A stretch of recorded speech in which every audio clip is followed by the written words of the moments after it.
vou explicar algumas coisas aqui para ficar na gravação. Boa noite, gente. Hoje eu vou apresentar para vocês os resultados da pesquisa O que o Jovem Pensa, que foi proposto justamente no último encontro do nosso curso, e vocês prontamente aceitaram enviar para os seus alunos o questionário que foi pelo Google Forms, e conseguimos, em pouco mais de uma semana, 1.941 respostas, certo? Então, vou apresentar aqui para vocês, é um questionário que é bastante amplo, discute várias questões sobre confiança, sobre percepções sobre a democracia, sobre visões sobre a política, sobre conhecimento sobre as eleições, sobre valores, tem algumas perguntas aqui que dizem respeito à lógica da meritocracia, né, de como é que os jovens incorporam esses discursos sobre as cotas, sobre a sorte, sobre o sucesso. Então, assim, eu vou apresentar aqui para vocês. Eu passei o final de semana todinho fazendo esses slides, estão enormes aqui, e eu espero que dê certo para a gente discutir, e com isso, depois a gente poder debater. Como toda pesquisa, ela traz muitas questões que a gente não imaginava, certo? Mas é algo que é muito próprio da pesquisa mesmo, né? Desconstrói muitas das nossas verdades, certo? Então, eu vou apresentar para vocês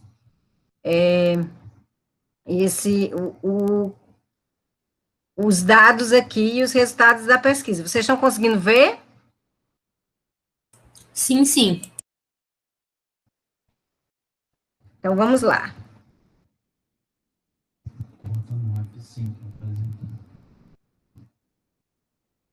Só um momento. Como o slide ele é bem grande, pode ser que ele fique um pouco pesado.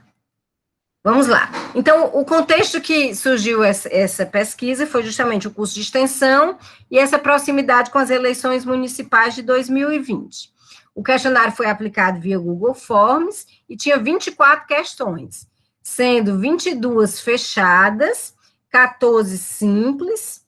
Dentre essas 22 fechadas, 14 eram simples, 3 eram de grades de múltipla escolha, como vocês vão já ver, 5 de múltipla escolha e 2 abertas.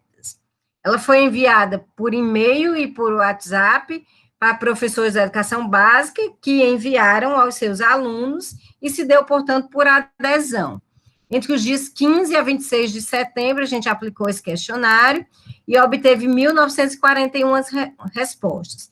A gente teve resposta de alunos de 29 instituições educacionais, sendo que 22 foi a que a gente teve maior número de respostas, e foram divididas da seguinte forma: 12 escolas regulares, 3 de tempo integral, 7 escolas profissionais. Dessas aí, 3 escolas são de Fortaleza, 8 escolas do interior do Ceará, Caucaia, Canindé, Caridade, Crateús, Icó, Juazeiro do Norte e Palmácia, e uma escola do Rio Grande do Norte, que é Baraúna. Aqui foram as escolas que a gente teve o maior número de respostas. E aqui, essas outras instituições são as instituições que tivemos pelo menos uma resposta, certo? Mas aí a gente não pode conseguir colocar todas no mesmo bolo, porque as outras escolas, como tem um número, né, considerável, eu separei cada um num banco de dados que vou enviar para cada escola, para que vocês possam apresentar os seus alunos e possam discutir os dados com eles. Eu também vou dispor desses slides, que são slides aqui gerais, certo? Que aí vocês podem apresentar tanto os gerais, como fazer a conexão com a realidade deles. Bom, como é que ficou dividida esse número dos questionários? Como sempre, o maior número de respostas são de mulheres, né? 61,6% foram mulheres respondentes, 38,4% de homens. Como vocês veem aqui, certo? Principalmente entre 16 e 17 anos, o maior número de respostas, mas também, né, 17% de alunos com 15 anos, e depois, né, vai descendo um pouco mais. Temos mais de 21 anos, muito provavelmente são os jovens que estão na universidade também, certo? Como é que ficou dividido aqui por série, né? Teve sétimo e nono ano, por exemplo, ensino médio completo, ensino superior incompleto, algumas pessoas que já não estavam mais na escola, mas receberam o link e responderam, mas o maior número, de fato, é do primeiro ano, certo? Do segundo e do terceiro ano, certo? Assim, a divisão é até bem semelhante, né? Não tem muita diferença, né? A respeito da cor, raça, né? A maior parte de pardos, 52,5%,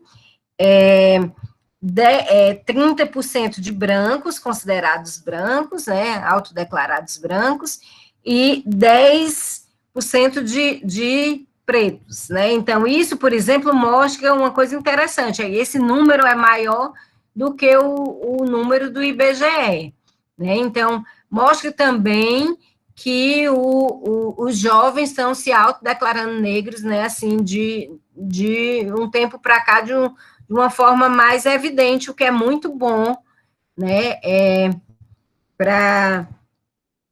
Para todas essas questões políticas de identidade que estão sendo postas nos últimos anos, né, e mostra que, de alguma forma, está fazendo resultado, e é muito interessante que as pessoas se autodeclarem, né, comecem a se autodeclarar negras, muitas vezes, quando não se achava ou não se percebia negra, né, então, esse número é um número, de fato, bem maior do que o número geral do IBGE. Mas nós temos um número também de amarelos, né, aqui 5,2%, e de indígenas, 2%. Desculpa, mas eu vou ter que aceitar aqui alguém. Voltando aqui para o... Vocês estão conseguindo ver ainda? Então, né? Então, vamos lá.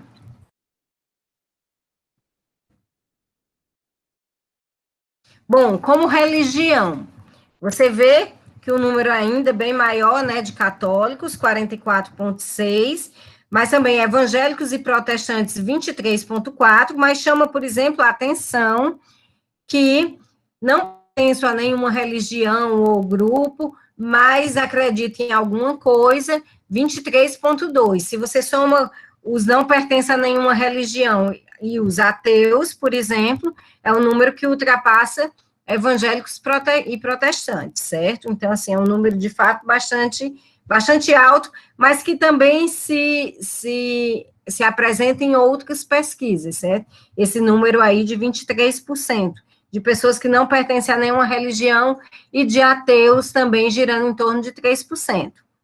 Umbandistas, candomblecistas, budistas e espíritas são um número bem menor, vocês vão ver depois, inclusive, que quando a gente estiver fazendo alguns cruzamentos aqui, a gente vai estar tratando, de fato, desses que têm uma porcentagem maior de respostas. A gente perguntou sobre alguns temas, como é que eles consideravam, porque a gente queria ver como é que esse tema aparece para os jovens, certo? Religião, se religião era uma coisa importante, muito importante, pouco importante ou não é importante. Apesar de ser, né, muito importante ou importante aqui, né, o maior número, né, das respostas, mas chama a atenção aqui que 27%, né, consideram que ou é não importante ou pouco importante, quase, né, 30% aí de jovens que não consideram religião algo tão relevante assim.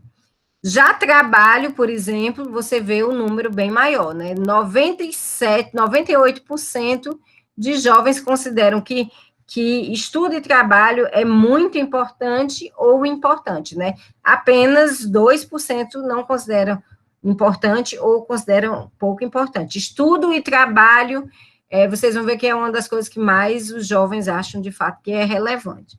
Já amigos, por exemplo, apesar também de ser um número grande, né, 51,8%, 9% acham que amigos são importantes ou muito importantes, mas o trabalho, por exemplo, acaba sendo um número bem maior. Gente, eu vou ter que ficar parando um tempo inteiro ainda para receber aqui as pessoas. Mas vamos lá, voltando.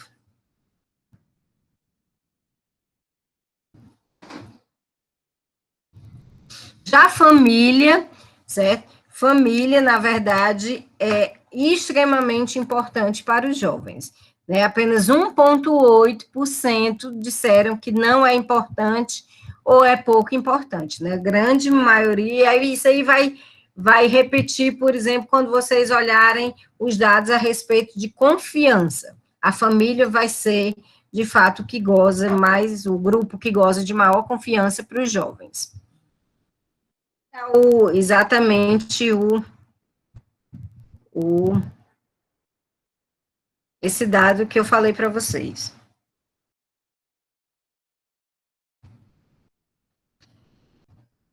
92%, certo, dos jovens confiam ou totalmente ou em parte na família, certo? A gente vai estar sempre dividindo em dois grandes blocos, totalmente em parte, ou não confia, ou confia pouco, certo? Você vê que a confiança na família, de fato, é extremamente alta.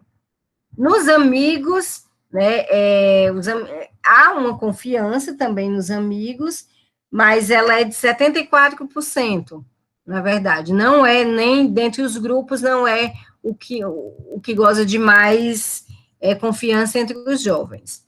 Os vizinhos, por exemplo, são dos que menos gozam de confiança para os jovens. Você vê que esse índice aqui de 1,8 é o que confia totalmente. É um, de fato, muito baixo, certo? E confia em parte 24%. Então, só 25,8% dos jovens confiam nos vizinhos. Na justiça, inclusive essa coisa dos vizinhos foi engraçado, porque teve até professor que disse que os alunos riram muito dessa pergunta sobre se confiam nos vizinhos. Mas, muitas vezes, nos índices de confiança, né, quando se mede índices de confiança, se pergunta sobre confiança nos vizinhos, porque é também para saber um pouco se você tem confiança nas pessoas que o cercam, né, no seu território, enfim. Porque a confiança, no final das contas, é um dos elementos também muito importante para você agir ou não agir, certo? Então, na medida em que as pessoas têm pouca confiança, né, então elas tendem menos a se associar, menos a trabalhar conjuntamente. Então, a questão da confiança é um elemento, de fato, muito importante. E vocês vão ver que poucas são as instituições ou grupos que realmente gozam muito de confiança para os jovens. Então, a gente poderia dizer que os jovens são relativamente desconfiados dos grupos e das instituições, certo?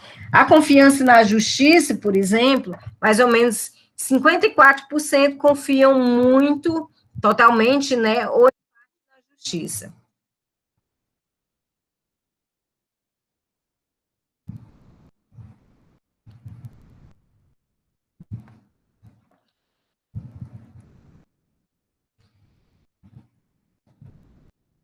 Vamos lá.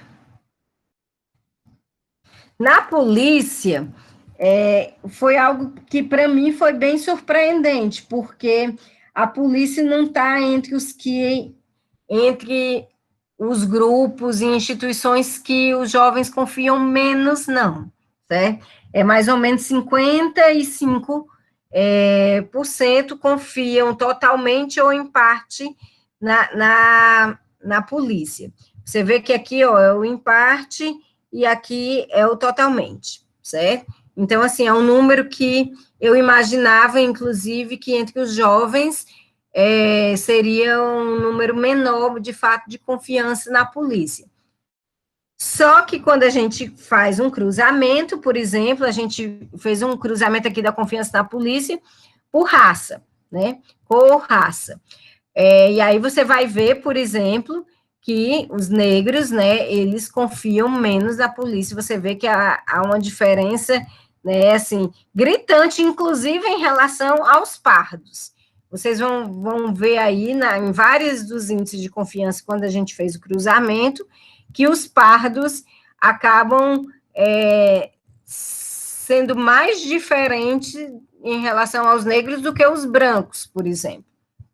Né? No caso aqui, por exemplo, quem mais desconfia da polícia são os pretos, né? Os que se autodenominam amarelos em segundo, e em terceiro, os brancos, né? E em menor número, por exemplo, os indígenas. Bom, dentre as outras instituições, a segunda que mais goza de confiança entre os jovens são os bombeiros. Isso já é algo que é recorrente, né? Em outras pesquisas, isso também se confirma. Na verdade, os índices de confiança dos jovens, eles são muito, aqui na pesquisa, são muito similares ao conjunto de confiança que tem em outras pesquisas também. Os bombeiros são das instituições, inclusive, que é a instituição que mais goza de confiança por parte dos brasileiros. E aí, no caso, só para vocês terem ideia, enquanto a família era 92%, entre os bombeiros são 91% de confiança total ou em parte, o que é um número, de fato, bem grande, certo?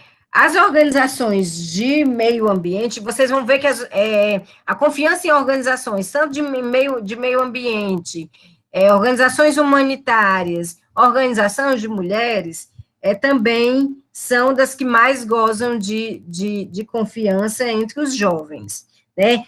Meio ambiente, por exemplo, 84% confiam totalmente ou confiam em parte, certo? A igreja, vocês desconsideram isso aqui, que esse aqui é o 100%, certo?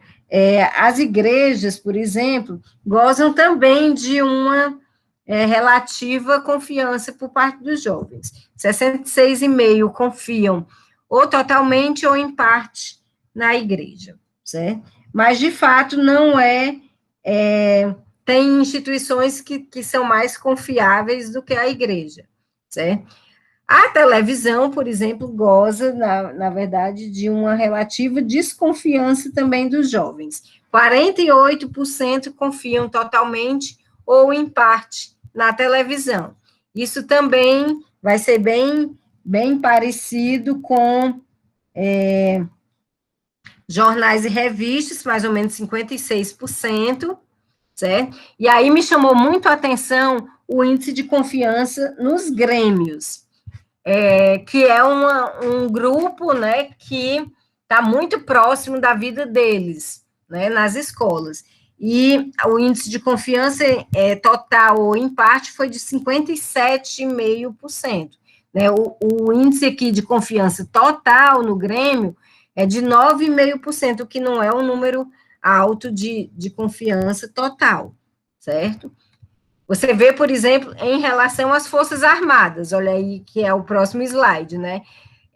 Enquanto no Grêmio se confia 9,5%, dobra-se o número de confiança, por exemplo, total nas Forças Armadas. As Forças Armadas, inclusive, gozam de confiança de 68% dos jovens que confiam ou totalmente ou em parte.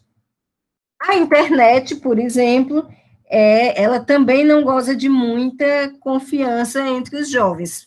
48%, quase 49% confiam ou totalmente ou em parte na internet. As escolas públicas, por exemplo, já tem um índice de confiança bem maior por parte dos jovens, né? 85%, na verdade, seria, se eu não me engano, a terceira de todos os grupos aí elencados, a que mais goza de confiança entre os jovens, família, bombeiros e escolas públicas. O presidente, por exemplo, goza de uma desconfiança muito grande, certo? Inclusive, foi quase o lanterninha, né? 4,1, né, confiam totalmente, e em parte 20,1, então 24,2 é que confiam em parte ou totalmente no presidente. Os partidos políticos foram a lanterna, né? 1,4 que confiam realmente, totalmente nos partidos políticos, ou em parte, né, essa confiança, né? Então, assim, é um número de fato, né, dá 18,5% de confiança nos partidos políticos, o maior número de pessoas realmente não confiam, ou confiam muito pouco nos partidos políticos.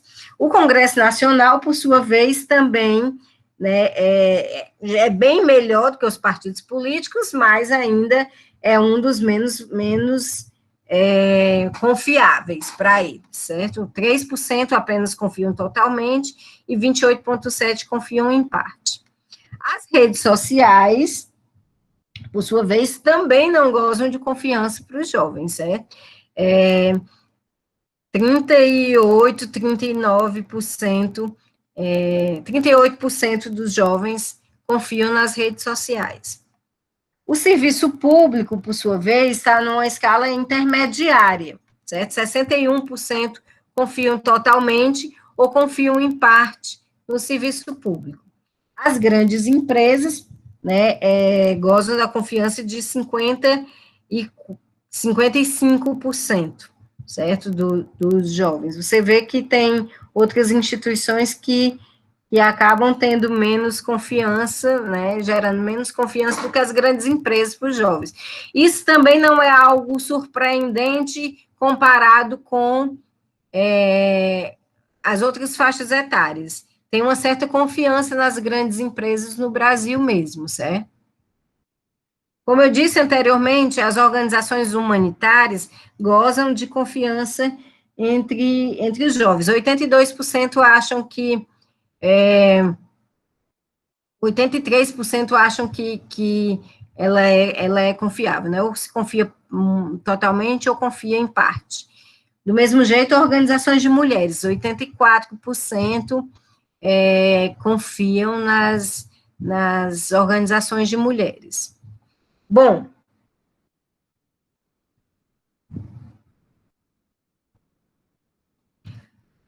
até aqui tudo bem? Alguém quer fazer alguma consideração para não ficar muito maçante eu passando os slides? Alguém quer dizer alguma coisa? Não, eu tenho uma questão. Eu cheguei um pouco atrasado e eu acabei, talvez perdendo. Mas tem uma separação por questão questão de renda nesse ponto da confiança ou não? Não, porque na verdade nós pegamos o público das escolas públicas, e a gente sabe que apesar de ter diferenças de renda, mas não são diferenças de renda também tão absurdas, certo? Como se a gente estivesse pegando escolas particulares e escolas públicas, certo? Por isso, inclusive, nem se colocou a questão da renda, inclusive, porque como são jovens, essa questão da renda acaba sendo muito contraproducente, porque muitos não sabem responder, certo? Então, a questão da renda acaba sendo uma coisa que pode mascarar muita coisa. A gente partiu só do pressuposto que são alunos de escolas públicas. E, claro, a gente sabe que existem as assimetrias, certo? Mas as assimetrias, mas não são assimetrias tão altas quanto seriam se fosse de escolas públicas e escolas particulares, certo? Entendi, professor. Obrigado. Nada. Mais alguma questão, gente?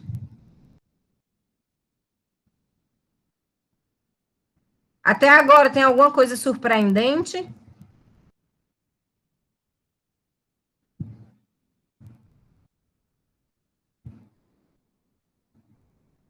Vocês estão aí?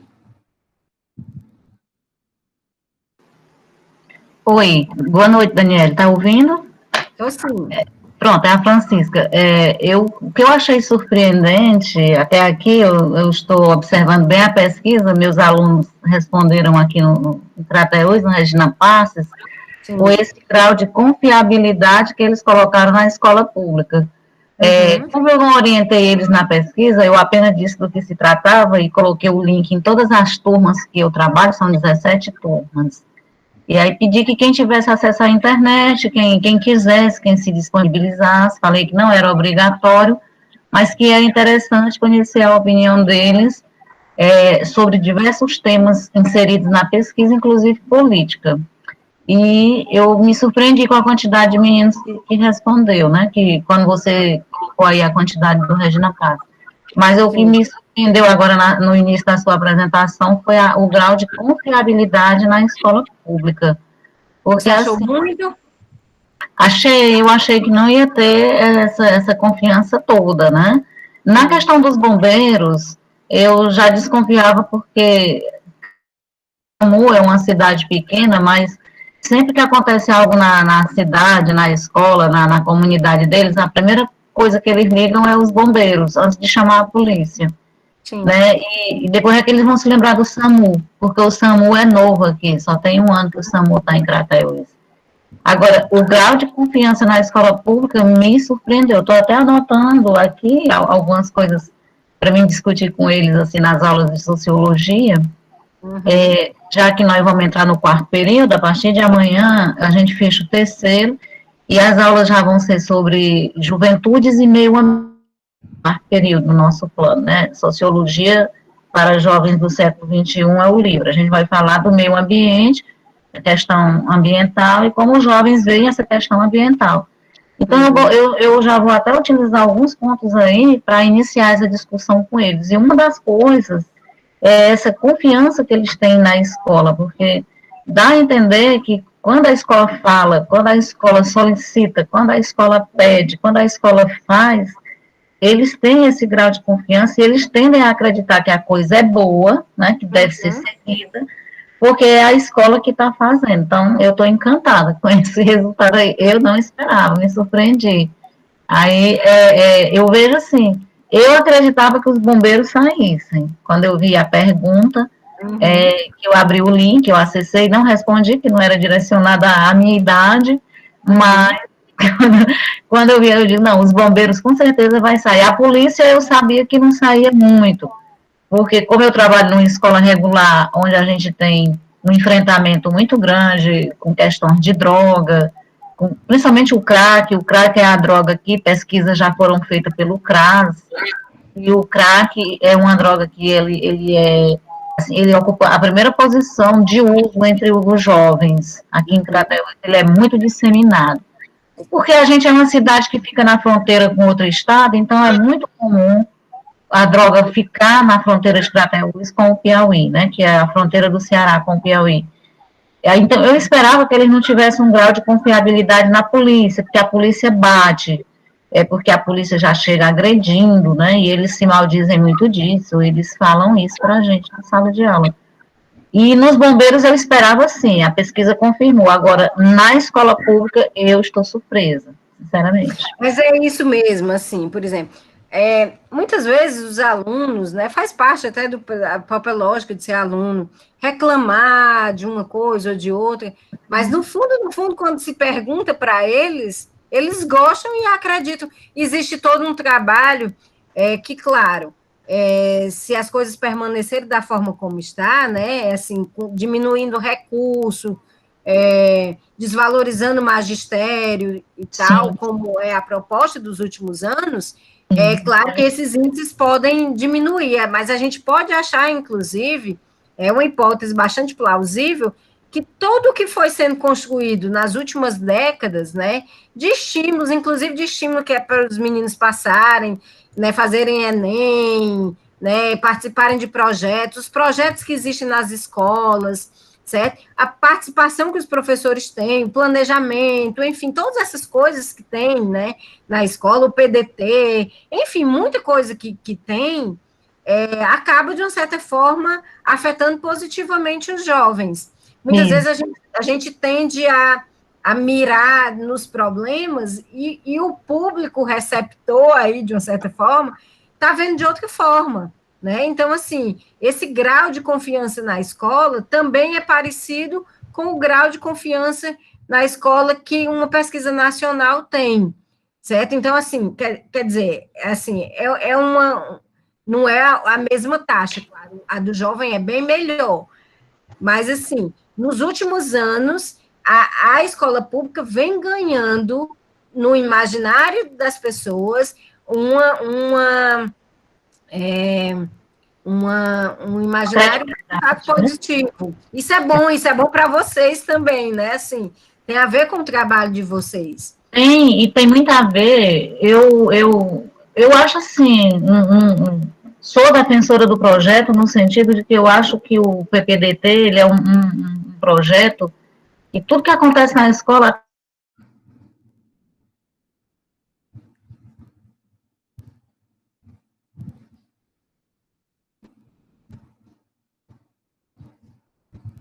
do estado, Ceará, ele é um projeto que ele tem feito com que o jovem se aproxime muito do professor, muito da escola. Muitas vezes eles quando eles chegam para a gente, eles dizem assim, vocês são a minha última esperança, né? Hoje um me procurou durante a aula, quando eu terminei, ele entrou em contato para dizer que o pai chegou embriagado ontem à noite, que ele deu um murro no pai, expulsou o pai de casa, e que talvez a partir da semana que vem não assistisse a aula, porque ele ia ter que trabalhar para ajudar a sustentar a casa, porque a única renda da casa era do pai. Então, quando privado, quando eles falam com você esse tipo de tema, é porque eles depositam em você uma confiança de acontece na vida deles. Então, talvez esse projeto, eu atribuo esses 10 anos, se eu não me engano, são 10 anos de PPDT no Ceará. Quem souber aí da idade exata do projeto me corrige. Eu acho que a gente, também esse projeto talvez tenha sido, assim, dos responsáveis por essa confiabilidade dele na escola pública. Alguém está lembrando aqui, eu acho que uma coisa também interessante, estão colocando, ponderando, é que esse momento da pandemia acabou, de uma certa forma, também mostrando para todo mundo quão necessária é a escola, quão importante é a escola, né? Então, assim, tá todo mundo, né, mesmo aqueles que nunca diziam que tinham saudade e tal, agora estão dizendo, né, que tá com saudade de encontrar os amigos, que tá com saudade de encontrar a professora, né? Então, assim, nunca ficou tão visível para todo mundo o quão necessário mesmo é a instituição, é o lugar físico, inclusive, são as relações, né, você encontrar as pessoas ali, frente a frente, e os jovens, eles notam isso e sentem isso. Os jovens são muito sensíveis, né? Pois eu me surpreendi. Estou lembrando aqui uma outra questão, que é justamente a coisa surpreendente, é a questão da polícia, né? Muitos achando realmente que o número de confiança na polícia imaginava-se que era menor, realmente, né? Isso talvez mostre também para a gente que muitas vezes nós vivemos em bolhas, né?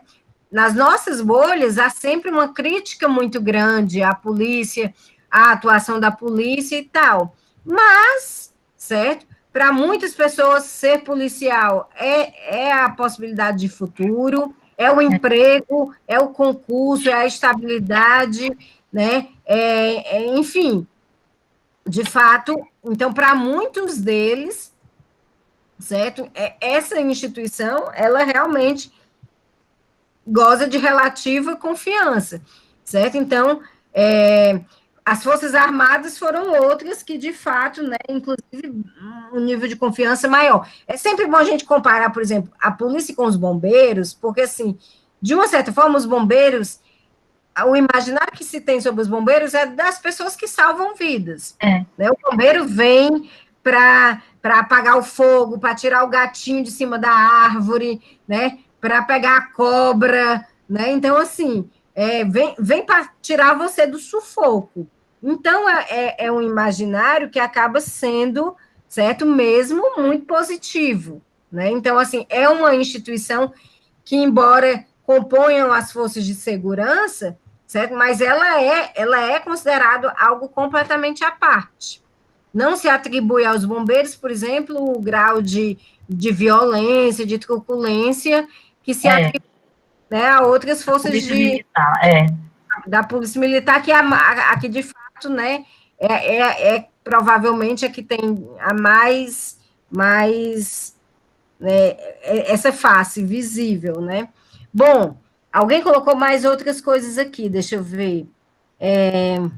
Sobre a escola e vamos lá.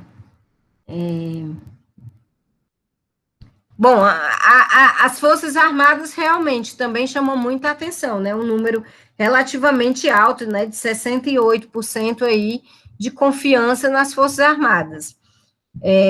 De alguma forma, por exemplo, as Forças Armadas estão conseguindo passar um imaginário aí para os jovens de, né, segurança nacional, de defesa dos interesses, certo? O que mostra também que na nossa bolha, né, a nossa bolha é bem diferente do que os jovens percebem aí o mundo. Outra coisa que talvez seja muito surpreendente também, gente, é o índice muito baixo de confiança nas redes sociais, né? E é meio contraditório, porque os jovens passam muito tempo nas redes sociais, mas não passam tempo numa rede que eles não confiam. Utilizam muito uma rede, por exemplo, que eles não confiam tanto, né? As questões relacionadas às comunicações em geral, né? Dani, eu ia te fazer uma pergunta sobre isso. Se, pelas outras respostas, tu teria ideia se eles têm uma coisa com a plataforma, com o conteúdo, ou se eles entendem tudo junto? Com a ideia de aquela coisa dos dados, né? Que eles coletam nossos dados, mas também com o que trafega por lá, que os outros postam.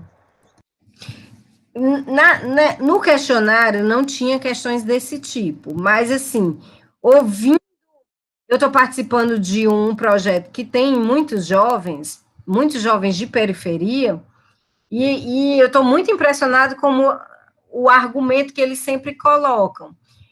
Tipo assim, eu não exponho minha vida completamente nas redes sociais, certo? Eu acho mesmo que a gente tem que se preservar, que a gente não tem que dizer mesmo tudo, não. Porque quando as pessoas sabem dos nossos desejos, dos nossos planos, tende a dar errado. Então, tem, assim, uma certa postura certo? De afastamento, sabe? Tipo, vou lá, curto meme, curto uma coisa e outra, mas também não me exponho completamente, não. Isso foi repetido, assim, em vários grupos que eu ouvi, sabe? Então, assim, eu posso pensar que, de uma certa forma, tem a ver também muito com isso, sabe? Muito menos do que a história dos algoritmos e tal, certo? Mais com essa coisa de que é um lugar de exposição mesmo e que, embora contraditoriamente, muitas vezes eles se expõem também, entendeu? Mas é impressionante como é um índice muito alto de desconfiança em relação às redes sociais.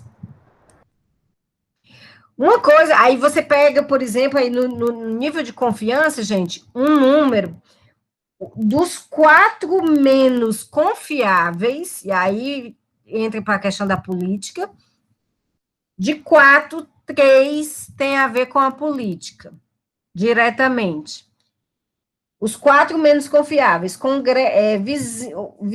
partidos, né, o menos confiável, presidente, vizinhos e Congresso, né? Dos 4 aí, 3, né, tem a ver com a política.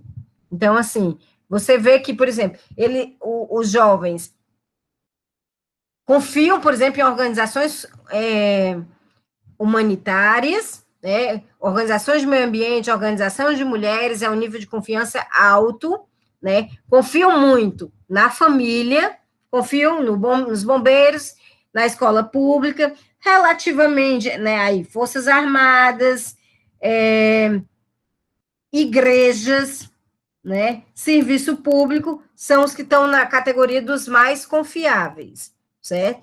Mas a dos menos confiáveis tem relação com a política, né? E aí vocês vão ver nos próximos slides como essa questão da política é vista pelos jovens. Deixa eu continuar aqui apresentando.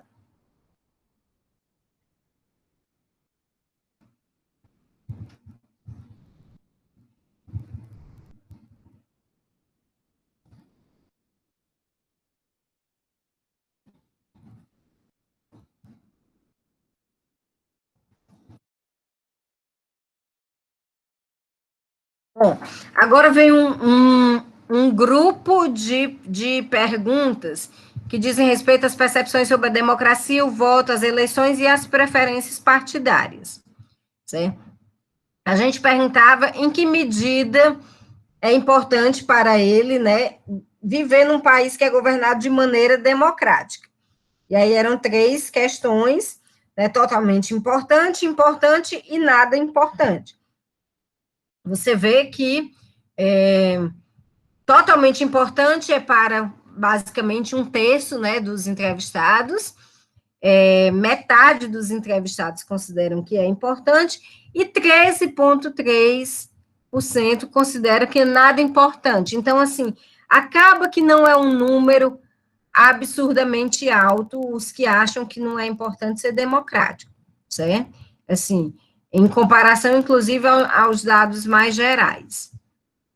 A gente pergunta também sobre se ele era a favor ou contra o voto obrigatório, né? Então, assim, a maior parte, né, assim, um pouco mais, né, quase 36% são contra o voto obrigatório, 13% não sabe, né, não responderam, 32% são a favor e 18,1% são indiferentes. Lembrando, claro, que a grande parte deles, né, quase a totalidade, praticamente, ainda não foram votar, né? Seria a primeira vez a votar. Então, ainda é aquela expectativa aí do voto. E ainda não são obrigados, né? Eles ainda não são obrigados, exatamente, né? Mas já tem um número alto de pessoas que já se dizem contra, né? Que é de 36%. Por sua vez, né? Eles acham, sim, que o voto dele é importante, porque um voto faz a diferença, certo? Quase 80%, né, deles acham que sim, que é importante, certo? Quando você pega o voto dele é importante porque é uma obrigação, né? Quando você somos, então, assim, só 12,3% acham que não é importante, realmente não faz diferença, certo? Então, mas, né, como eu disse no início, grande parte deles realmente não sabem quais são as eleições desse ano, né? Você vê aqui que, separadamente, certo? 83% sabe que é para prefeito, 75% sabe que é para vereador. Mas, como a pergunta é de múltipla escolha, quando você pega os dados, por exemplo, realmente só dos prefeito e vereador, por exemplo, aí baixa para 49,7%. Você vê que aqui, 12% acha que é para governador, quase 8% para senador, 10% para deputado estadual, 6,6% para deputado federal, 2% para presidente e 8% de outros. E aí a gente perguntou qual é a preferência, se eles tinham preferência ou simpatia por partido político. A grandíssima maioria não tem preferência por partido político, 12,8% é o que diz que tem, né, a preferência. E aí foi muito interessante, porque a outra pergunta era, você tem preferência? E ele dizia sim ou não. A próxima era, por qual? Certo? Bom, aí aqui foram os partidos e as pessoas citadas. O PT foi citado por 74%, dos que responderam, né, que foi um número bem pequeno mesmo, certo? Eles também podiam marcar mais de uma opção. 14 disse Aliança pelo Brasil, certo? 11 falaram no PSOL e 9 falaram no PDT, certo? 5 falaram no nome do Lula, 4 falaram no nome do Bolsonaro. Mas aí eles aproveitaram também para colocar, provavelmente, ou candidato a prefeito, ou candidato a vereador, dos seus lugares também, certo?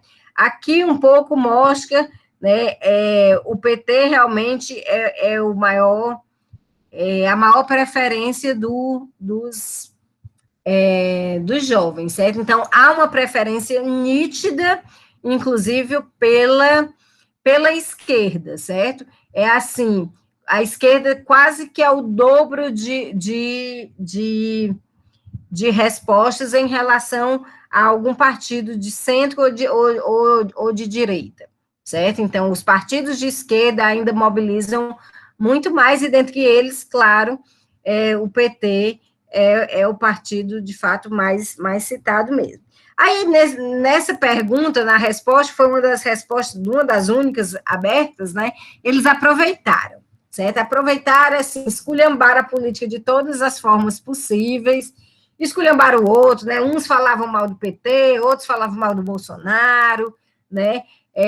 Mas, em geral, na verdade, eles falavam mais mal de todos mesmo, da política, dos políticos, e aí eu até coloquei aqui algumas frases para vocês terem ideia. Depois eu mostro para vocês. Sobre a participação, quase 90% deles não participam de nenhum movimento, nem de associação, nem de ONG, nem de sindicato, certo? De partidos, 29 disseram que participavam, 104 falaram de outros movimentos. Um dos erros do questionário é que não dizia, realmente, pedia para você dizer que movimento era esse, certo? Mas eles só marcavam que participavam de outros movimentos, 16 de sindicatos, 34 de ONGs e 49 de associações. Alguém falou algo? É só para perguntar se você perguntou a respeito dos coletivos, porque eu lembro que, uns 2 anos para cá, houve uma onda muito grande de nascimento de coletivos da juventude, nas periferias, etc. E aí talvez, pensando que essa questão de outros movimentos tem sido essa questão dos coletivos. Aí, de outros movimentos, aí você pode colocar coletivos, mas pode colocar movimentos de igreja também, certo? Com certeza, dentre esses 104 aí, tem alguns de igreja, alguns colocam, certo? Mas, claro, entre coletivos também. Interesse em política, né? Quando a gente pergunta o interesse deles em política. Eles têm um relativo, na verdade, se você pegar só do que não é interessado, é 27,9, certo? Muito interessado mesmo, muito, 9,7, certo? Mas o não é interessado é o 27,9. Esse restante aqui, de alguma forma, tem um pequeno interesse, um pouco de interesse ou muito interesse, certo? Então, nós não podemos dizer que esse jovem é completamente alheio. Voltando ainda para a questão da participação, também é uma coisa que nos últimos anos a gente consegue perceber. Essas estruturas tradicionais de participação, como ONGs, como sindicatos, como partidos, certo? Vão diminuindo realmente, aquilo que eu tinha falado no início do nosso encontro, certo? Então, assim, a participação hoje se dá de outras formas, seja em coletivo, seja nos movimentos de igreja, seja uma participação que se dá mais virtualmente, certo? O fato é que a participação tradicional, essa realmente, de um tempo para cá, já vem diminuindo bastante. Aí a gente fez um cruzamento, certo? Para ver se o interesse pela política com a religião, né? Qual era a conexão, se tinha, de fato, alguma conexão. E aí, o que é que a gente vê? É que o não pertencer a nenhuma religião, por exemplo, aumenta a chance de ter interesse pela política, mas ser ateu, não, por exemplo, certo? O segundo maior número de interesse pela política é realmente entre os evangélicos e protestantes, certo? Então, é um número que é, de fato, relativamente considerável, certo? Então, ou não pertencer ou evangélicos protestantes são os que mais, de fato, se interessam pela política. E aí a gente perguntava também se em outra época que não fosse de campanha, como é a que nós estamos vivendo agora, se ele acompanha notícias sobre a política, né? Então, assim, todos os dias mesmo é um número pequeno, 7,6%, mas 41% acompanham às vezes, né? Então, assim, quase metade aqui dos jovens acompanham as notícias sobre a política, certo? E aí a gente perguntava por onde é que ele acompanha, né? Pela internet, e pela televisão, sobretudo, certo? É por onde se acompanha as notícias sobre política. Esse aqui eu já tinha colocado. Uma outra questão foi se com a eleição, se na percepção dos jovens, as eleições mudam alguma coisa, né? A vida das pessoas. Se melhora, se não muda, ou se piora, né? Então, assim, a grande parte acha que as eleições, de fato, não impactam, não mudam a vida das pessoas, né? E um número, né, que não é tão diferente entre o que melhora e o que piora, né? Então, assim, há uma tendência, na verdade, para ter uma visão mais negativa mesmo do impacto que uma eleição pode ter sobre a vida das pessoas, do que mais positiva. A gente perguntou também se na escolha deles como eleitor, se faz alguma diferença se o candidato é homem ou mulher. 85% deles disseram que não levam em consideração isso. 12% disseram que sim, que acreditam mais em candidatos mulheres, mas lembrando que mais de 60% das respondentes são mulheres, né? Então, assim, desses 60%, uma grande parte também está aqui, certo? Está aqui entre o que não acha que faz muita diferença, certo? Não leva isso em consideração, portanto, se é homem ou se é mulher na hora de votar. E aí, a gente pergunta sobre as qualidades de um político. Quais são as qualidades que são mais importantes para o político ter? Né, que eles podiam escolher até 3 questões. Né? Alguns não responderam, vocês estão vendo aqui, né, 1929 respostas, mas o que é principal para eles? Honestidade, certo? É a principal questão.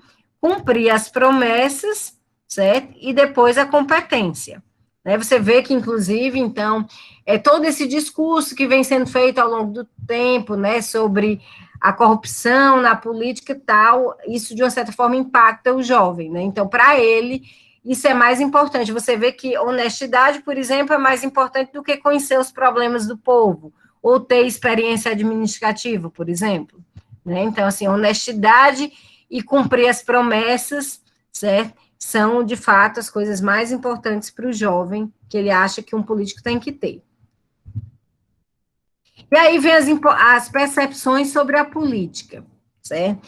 E aí, vocês vão ver aqui nessa árvore, né, nessa nuvem de palavras, você vai encontrar em muito canto, por exemplo, nenhum, certo? Porque são palavras que eles repetem muito, certo? Eu coloquei aqui algumas frases para vocês terem ideia. Eles aproveitaram, né, como eu disse para vocês, aproveitaram e aí, né, colocaram aproveitaram para desabafar sobre a política. Mas vamos lá. A galera faz mó treta por pessoas que não conhecem, defendem com a vida uma galera do caralho, não importa se é comunista, socialista ou capitalista. A vida das pessoas deveria mudar para melhor, mas não é o que se vê. O porquê eu não sei, mas acredito que vai muito além da má administração dos representantes. Apesar disso, também exercer influência. Certo? Isso, a pergunta era aquela, se com a eleição a vida das pessoas melhora, piora ou não muda, né? E aí, tinha, na verdade, no questionário, tinha, acho que 4 respostas, mas tinha também, estava aberto para você escrever outra coisa. Então, eles aproveitaram, apesar de terem marcado algumas dessas respostas, né, que dizia respeito o povo não sabe votar, as pessoas vendem seu voto, tinha algumas coisas assim, mas eles aproveitaram para externar aqui as visões a respeito da política para eles, né, e das eleições para eles. Então, assim, ora se tem um grupo que é pequeno, que é minoritário, que acha que sim, que as coisas podem melhorar, certo? Com as eleições, né? Depende de alguns fatores, mas, assim, a maior parte, na verdade, é extremamente crítica às eleições, a esse processo e ao que acontece, e, portanto, também à política. Um deles disse, ao eleger um bom representante, a cidade pode melhorar. Outro disse, ultimamente não tem nenhum político que esteja disposto a realmente fazer a diferença na política. Sempre a ambição, a corrupção vai vir em primeiro lugar para eles. e pouco importa se tem pessoas, famílias, crianças morrendo de fome, morrendo por falta de acesso a atendimento público e etc.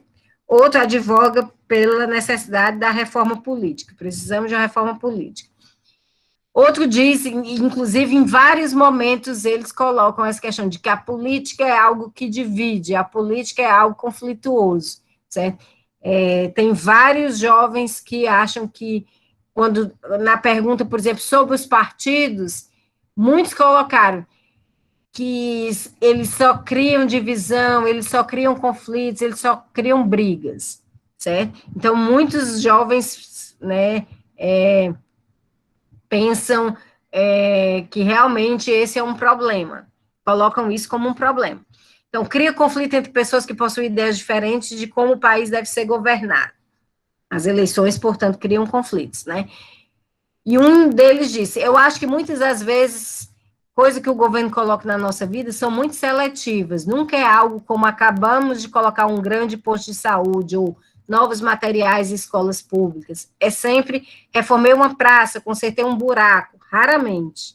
Geralmente, quando é anunciado, é porque é algo ruim, como cortar a Bolsa Família ou grande aumento no preço de algo, o que influencia e muito na vida das pessoas. Mas digamos que apenas pessoas como eu da classe baixa que são afetadas, o que não é muita surpresa para ninguém. Mas eu sou apenas um adolescente e como meus pais e algumas pessoas dizem, você é ingênuo demais. Outro diz, melhora porque temos pelo menos o direito a participar da escolha, mas não tem como saber se melhora ou piora, porque vai depender dos feitos dos que se elegeram. Vocês percebem aí, certo? Que, assim, nós não podemos dizer que esses tipos de respostas, certo, sejam de pessoas consideradas, de fato, apáticas ou alienadas. Como muitos dos estudos já mostram, né, e não somente no Brasil, mas em vários outros lugares, na França, na Inglaterra, no México, em vários outros lugares, autores estudando de juventude, sempre se coloca que os jovens, de uma certa forma, eles meio que absorvem, certo, como uma espécie de espelho agigantador mesmo aí, os problemas do mundo. Então, assim, há uma certa descrença, há uma certa tristeza também pelas coisas não acontecerem, mas a gente não pode achar de dizer que os jovens são alienados, certo? Eles, na verdade, eles fazem uma crítica às coisas que estão postas. Vocês veem aí nas falas, né, que é uma crítica, por exemplo, a cortar benefícios sociais, né, a aumentar o preço das coisas, ou seja, os meninos estão tudo ligados aí no aumento do preço do arroz, no preço do óleo, das coisas que estão acontecendo aí, né? Então, não podemos, de fato, achar que os jovens estão realmente, eles realmente não são, que eles são realmente alienados, não são. Alguém quer colocar alguma questão? Vocês viram aí nessa frase desse penúltimo, né, que, além de ele fazer uma reflexão, ele também faz uma crítica a quem está sempre dizendo que ele é ingênuo demais, que ele é adolescente, certo? E aí me lembrou muito uma música do Renato Russo, que fala justamente sobre isso, né? A juventude está sozinha, não há ninguém para ajudar a explicar por que o mundo é esse desastre que aí está. E, na verdade, assim, os professores podem, de fato, ajudar muito os jovens a compreender esse mundo que, para eles, muitas vezes, é muito ininteligível. A política, para eles, muitas vezes, é muito ininteligível. O que se tem de percepção é a percepção que os meios de comunicação passam, que o cotidiano passa. E é, obviamente, uma percepção muito negativa, né? Em geral, não se vê as coisas com uma pegada mais positiva mesmo, não, né? Alguém quer colocar alguma questão sobre isso?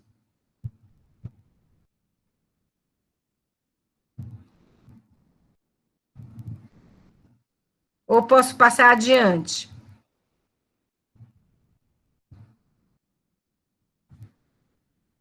Estou vendo aqui que a Yuki está achando, vai, PT passada. Por que tu achava que o PT não tinha essa grande preferência? O PT é o maior partido de esquerda, tem uma preferência enorme da população. O Wilson Gomes, inclusive, colocou hoje, fez um post justamente falando sobre essa questão. Os progressistas não têm como prescindir do PT, ao mesmo tempo em que o PT, por exemplo, também tem que se refazer. Mas o PT ainda hoje é a grande força, né? Não tem nenhum outro partido de esquerda que aglutine tanta gente em prol, não tem nenhum partido que tenha as lideranças que o PT efetivamente tem, né? Então, os jovens também percebem isso. Daniel, até coloquei no chat, assim, do ponto de vista de identificação partidária, eles reproduzem basicamente o que a gente vê nos estudos de identificação partidária na sociedade em geral, né? A maior parte da sociedade não se identifica com um partido em particular, né? Enfim, é indiferente aos partidos, mas também, quando se identifica, também faz essa estratificação. O PT sempre foi o partido que tinha maior identificação, chegou a bater recordes de identificação com 30%, foi o máximo, 30% o máximo, absurdo, e agora tem variado entre 30, 13, 15, que é o máximo, né? Mas, assim, aí depois eu não vi os outros, em seguida estava o PSL, né, que tinha estourado por causa do Bolsonaro, não sei como é que ficou aí nos jovens. Mas, de fato, assim, acho que é bem interessante, porque você mostra, de fato, isso, assim, também até as irregularidades de outras pesquisas que a gente faz na ciência política e de como, de fato, até estou me lembrando, me reuni com os bolsistas semana passada, eles estavam perguntando isso. Professor, essas pesquisas de opinião dá para levar a sério mesmo? Esses métodos, né? E aí, agora a gente está vendo como, de fato, as pesquisas, elas têm método, têm rigor, têm fundamento, e é quando a gente vai vendo vários dados, como eles se cruzam e eles realmente se encontram e reforçam dados que são coletados a partir de vários lugares e eles reforçam, digamos assim, essa mesma referência, digamos assim, da realidade, né? Sim. O PSL, ele aparece, certo? Ele aparece, assim, da direita, inclusive, o que é que aparece? Da esquerda, o que é que aparece mais? Aparece primeiro o PT, né, disparadamente, aí depois, em segundo lugar, mas bem atrás, o PSOL, o PDT, o PCdoB, certo? São os que aparecem, né, da esquerda. Da direita, né, alguns colocavam assim, eu prefiro os partidos socialistas, PT, PSOL. Aí eu ri, né? Eu olhando e rindo e dizendo assim, olha aí a galera que acha que não. Os jovens acham sim que o PT é socialista. Aí alguns colocavam assim, prefiro os de direita. Os que colocavam, prefiro os de direita, eles sempre colocavam assim, mas sempre respeitando o posicionamento dos outros partidos, sabe?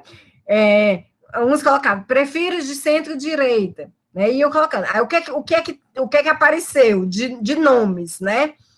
MBL, Aliança pelo Brasil, PSL, Bolsonaro, né? Eram essas coisas que apareceram. Apareceram, acho que 2 DEMs, um Podemos, um Solidariedade, coisas. Né? Mas então fica desse jeito.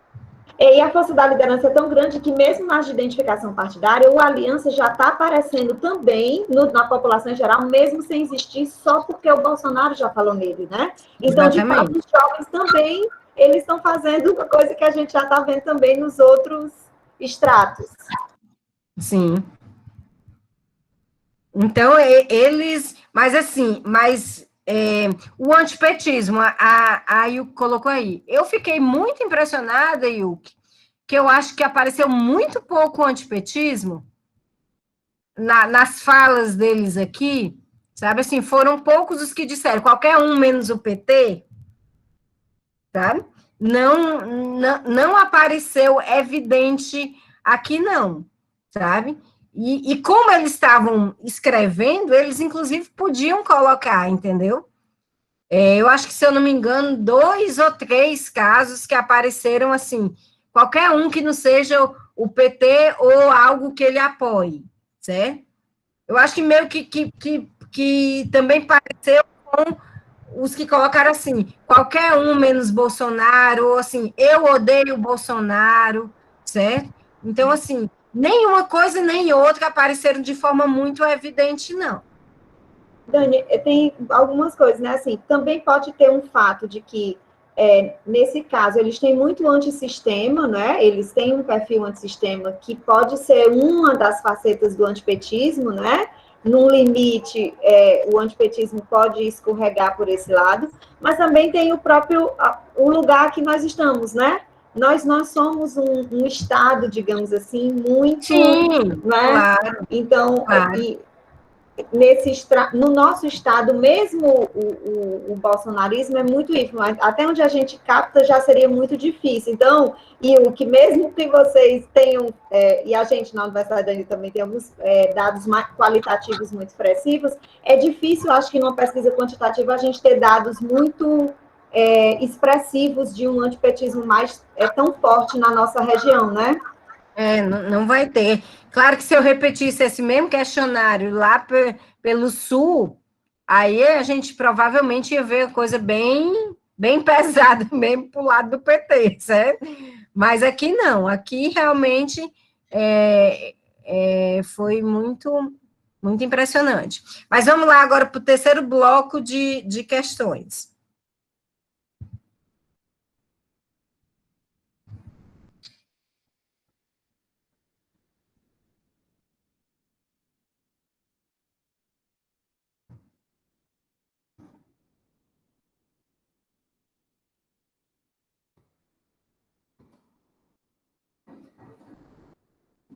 Bom, aí a gente perguntou sobre algumas perguntas, eram algumas afirmações, certo? E eles iam dizer se discordava, se concordava em parte ou se concordava, né? Sobre as cotas, sobre meritocracia, sobre sucesso, sorte, algumas questões assim. Eu peguei de umas frases, aquelas frases assim, bem bombásticas, algumas frases assim de coaches, certo? Para ver como é que os jovens estavam absorvendo esse tipo de afirmação. Cotas, é justo ter cotas para pobres? Eu perguntava 3 tipos, né? É justo ter cotas para pobres, é justo ter cotas para alunos da escola pública e é justo ter cotas para negros, certo? Então, vamos lá.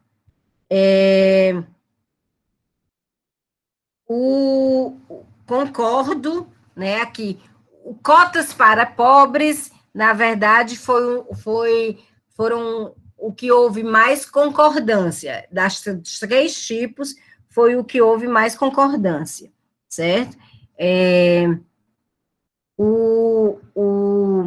Concordo para cotas para negros foi 66,8, certo? E para alunos de escola pública, 65,1, certo? Concordo em parte, certo? Justo ter cotas para pobres, 13%, certo? 19,9% para alunos de escola pública e 14,4% para negros. A discordância maior, certo? É justo ter cota para negros, a discordância maior foi justamente nessa questão de cotas para negros, mais do que para alunos de escola pública ou para pobres, né? Então, você vê que também não é algo diferente, por exemplo, de uma pesquisa que eu fiz mais ou menos, acho que em 2014, 2015, na universidade, a gente perguntava isso também, e as cotas para negros era o que de fato mais pegava, certo? E agora vem o dado mais surpreendente da pesquisa, que para mim foi a mais surpreendente. A gente cruzou essa pergunta com a cor e raça, certo? E aí, olha aqui, gente. Os negros discordam mais da cota para negros, por exemplo, do que os brancos. Isso, para mim, realmente foi uma grande novidade, certo? A gente achou, você vê que aqui, ó, os brancos concordam um pouquinho mais, né, com as cotas do que os negros, né? Concordo em parte, né? Aqui um pouco mais do que os negros, né? e discordância, os negros discordam mais. A maior discordância é dos indígenas a respeito das cotas para negros, certo? Os pardos vêm em segundo lugar, o que também chama muito a atenção, né? Os que se consideram amarelo são 20,7, mas os pardos são 20,8. Isso, para mim, esse dado aqui foi o dado que, de fato, me chamou mais a atenção, né? E aí a gente pergunta sobre a questão da universidade, da entrada na universidade, qual é a visão que se tem sobre a universidade.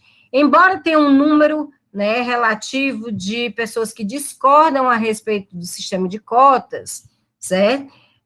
Você vê que quando a gente pergunta se a universidade é lugar de excelência, só os melhores devem ingressar, a maior parte, certo, dos respondentes, por exemplo, marcam isso aqui como discordância, certo? Provavelmente também porque isso tem a ver como eles se veem também, certo? Muitas vezes pode ser que eles também não estejam se vendo como melhores, certo? Mas que se consideram, claro, que tem que entrar e podem e devem entrar na universidade. Esse grau foi o grau maior de discordância de todas as frases, certo? A universidade ser um lugar de excelência e só os melhores devem ingressar. Quando a gente pergunta sobre o sistema de cotas, ainda sobre essa questão da universidade, a forma correta de entrar na universidade deve ser o mérito individual e não o sistema de cotas, certo? Aí pronto, cai também, né, mas fica em segundo lugar a discordância. 35,8% deles discordam, certo? Dessa questão, mas grande parte aqui, então, concorda ou concorda em parte, então, contra as cotas, contra o sistema de cotas. 25,5% e 38,6% concordam em parte com essa frase, que a forma correta de entrar na universidade é o mérito e não o sistema de cotas, certo? E aí, a outra pergunta ainda sobre as cotas a afirmação: o sistema de cotas é incapaz de resolver o problema da desigualdade social. Desculpa aqui, eu vou ter que fechar aqui para ver como é que era a resposta aqui. Só um instante.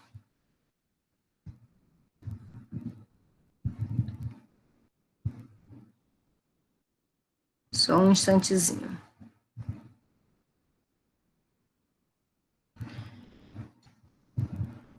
36,5% concordam, certo?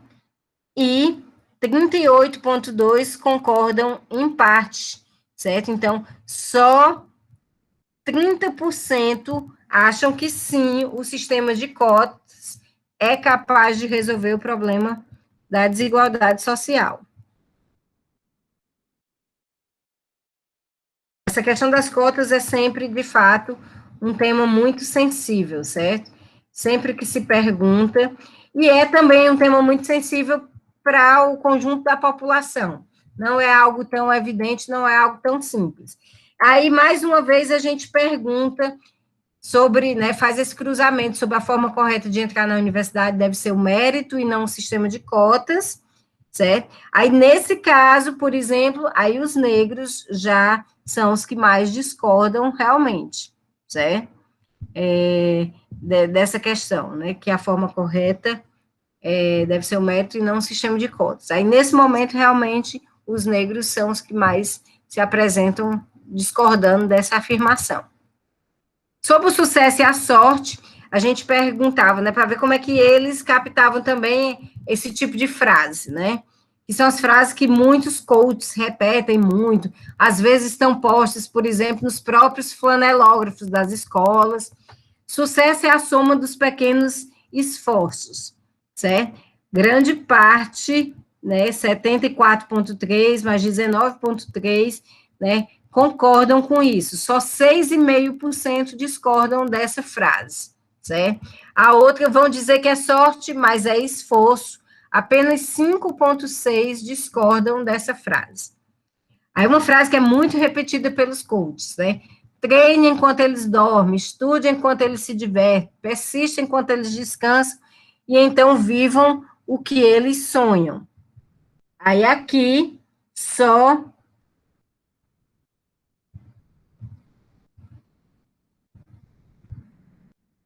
um instante. Aqui,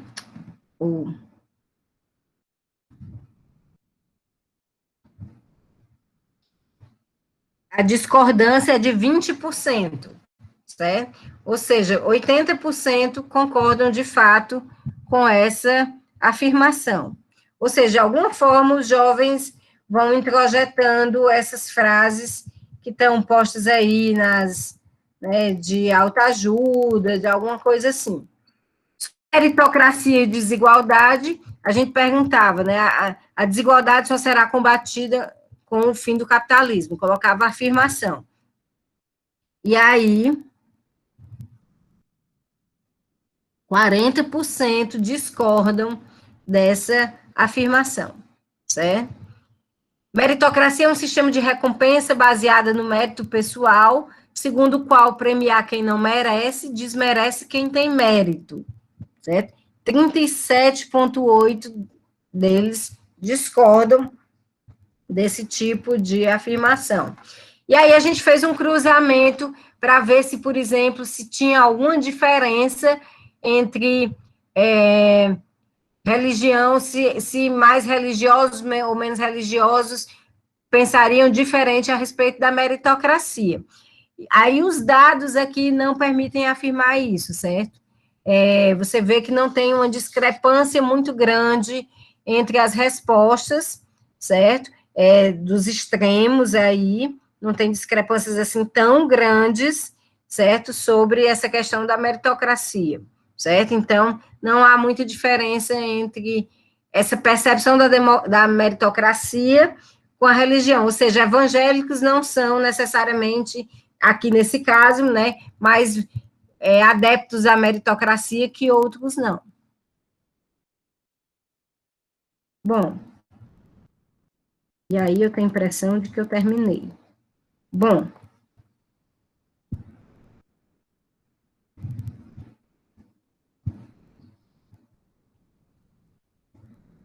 exatamente, eu terminei.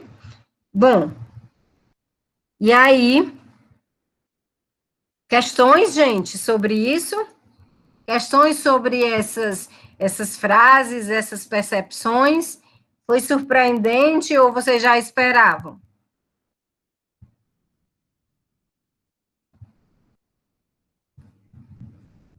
Tapa na cara por quê, Yuki?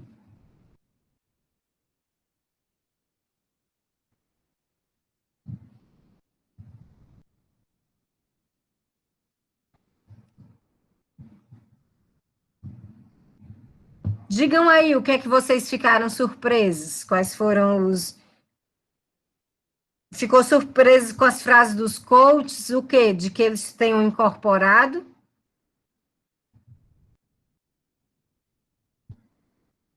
Podem ligar o microfone, gente. Eu fiquei surpresa com o baixo número de adeptos do Bolsonaro.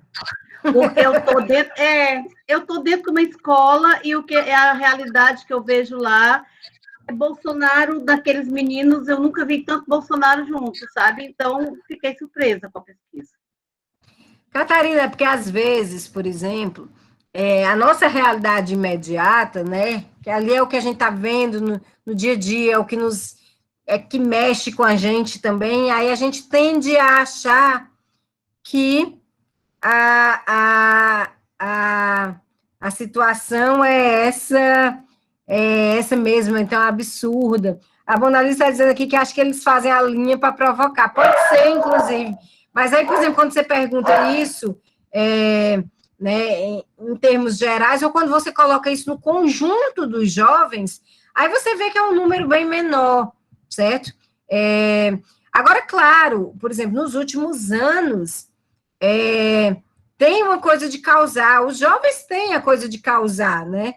E hoje causar isso também, né? Fazer parte desse agrupamento, né? Às vezes se colocar, né, sentado de forma para para chocar o professor, né, dizer determinadas frases, assim mesmo, bem impactantes, mas não necessariamente isso significa comprar mesmo a ideia. A gente não teve condição de fazer, porque como muitos deles responderam que não tinham preferência partidária, por exemplo, de conseguir fazer um cruzamento entre as preferências políticas deles e, por exemplo, essas frases de coach, certo? Essas frases contrárias às cotas, a gente não conseguiu fazer esse cruzamento porque é um número pequeno, de fato, de jovens que disseram ter algum tipo de preferência, certo?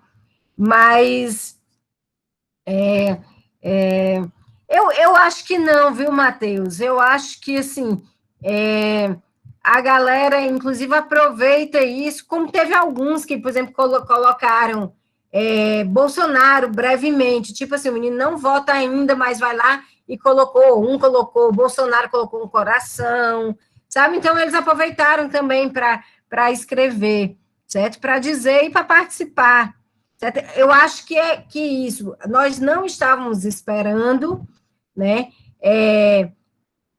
Até porque a gente, de uma certa forma, cria uma ideia mesmo essencialista do jovem, como o jovem é progressista por natureza, aí agora o jovem é conservador, nenhuma coisa nem outra, na verdade, certo? Claro, ele está ali transitando, e aí eles, como eles absorvem essas percepções, ora eles compra uma ideia, mas assim, como toda pessoa, eles são complexos, por exemplo. Pode dizer que vota no Bolsonaro, mas quer, por exemplo, os benefícios sociais, certo? Enfim, pode dizer que vota no Bolsonaro, mas é a favor das cotas, certo? Ou um negro ser contrário às cotas para negros, ou seja, que mostra, de fato, a complexidade que são as pessoas. Nós somos muito complexos, certo? Então, as pesquisas, elas são interessantes porque elas mostram justamente isso, né? Nós não somos um todo monolítico, né? Somos extremamente coerentes nas nossas escolhas, nas nossas preferências, nos nossos valores, né? Agora, óbvio que, o que é que mostra essa pesquisa? Que os jovens, de fato, absorveram o discurso contra a corrupção, né? Então, assim, a ideia mesmo de que a característica que um político tem que ter é ser honesto, né? Conta também uma visão que se parece muito, né, de confiança nas instituições com as pessoas em geral, os mais velhos também, né? Então, assim, e conta, por exemplo, uma visão muito ruim da política, como também nas pesquisas em geral. Então, assim, os jovens não são tão diferentes assim do conjunto da população. Os dados, de fato, convergem muito, certo? Agora, óbvio que nós, como a gente colocou na cabeça que o jovem é progressista, qualquer coisa que ele diga contrária a isso, certo? A gente vai ficar passada, a gente vai achar que a gente está fracassando como professor, que a gente não está conseguindo, de fato, mostrar os benefícios sociais e tal, exatamente. E os políticos fazem isso e a gente faz isso também, né? De colocar tudo. Essa história de ser o futuro da nação é terrível, na verdade, né? Porque eles vão nos salvar, né? Eles vão, certo? E, na verdade, não é nada disso, né? Eles estão em formação. Eu me lembro muito bem de uma entrevista que eu fiz para a minha dissertação, que um menino do PCdoB dizia isso. Ele dizia, o jovem, ele está ali para ser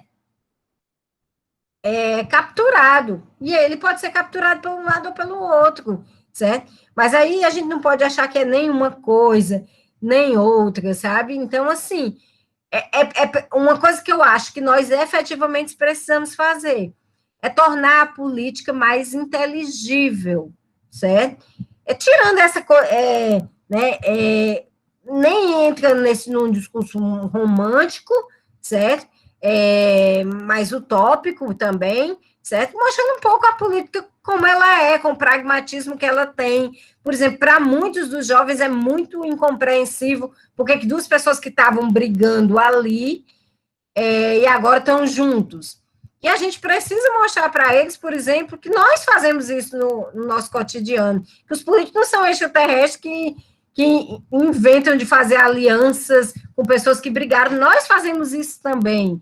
Nós temos contradições também, né? Não é uma primazia aí da política, não. A gente precisa mostrar a política, como é que ela funciona, qual é a lógica da política, e mostrar também uma visão histórica.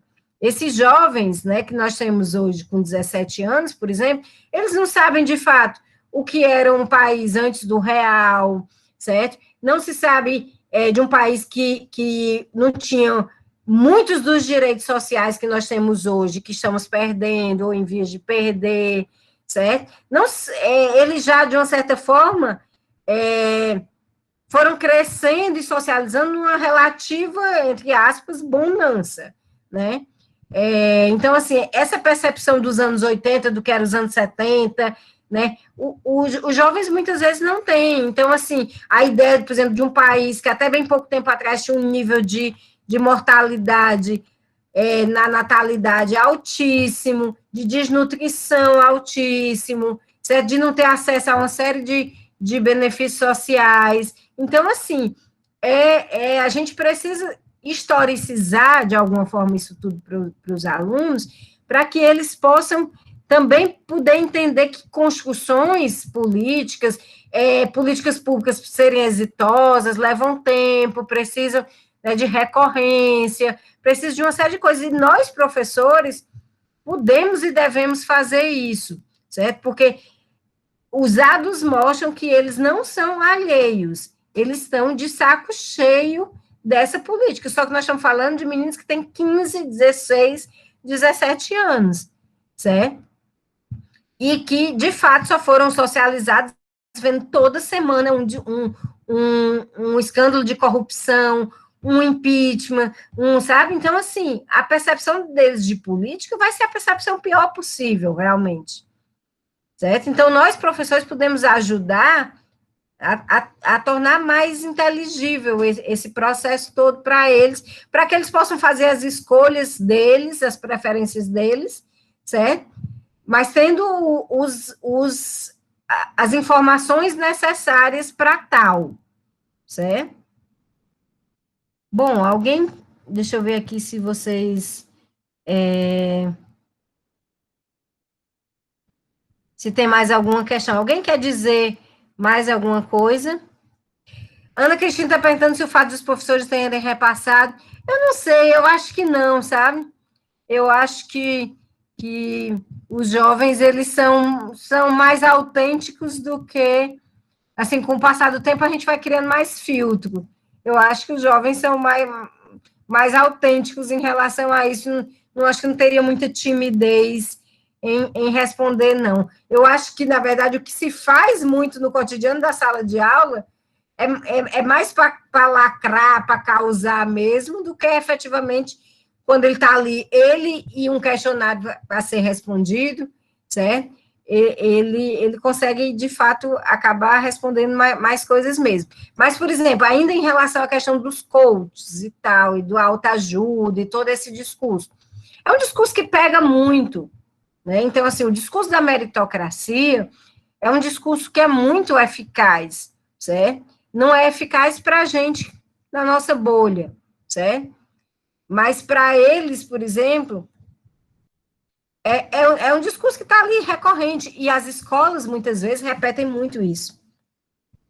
Nesse afã todo também de fazer os meninos, né, tirarem notas boas no Enem, né, entrar, tem um discurso de coach muito grande também, certo?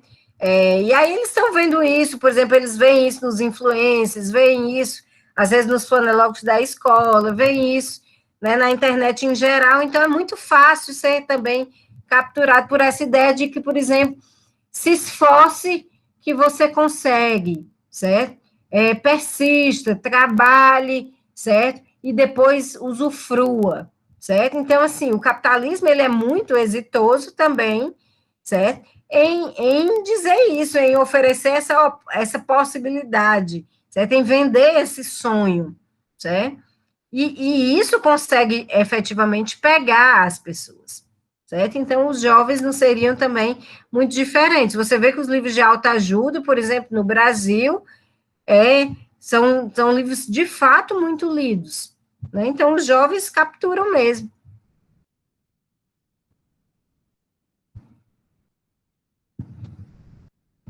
Exatamente, Mona Lisa, exatamente. Tem esse discurso do empreendedorismo, né? Então, assim, fala um pouco sobre isso. Irapã está dizendo isso para quem?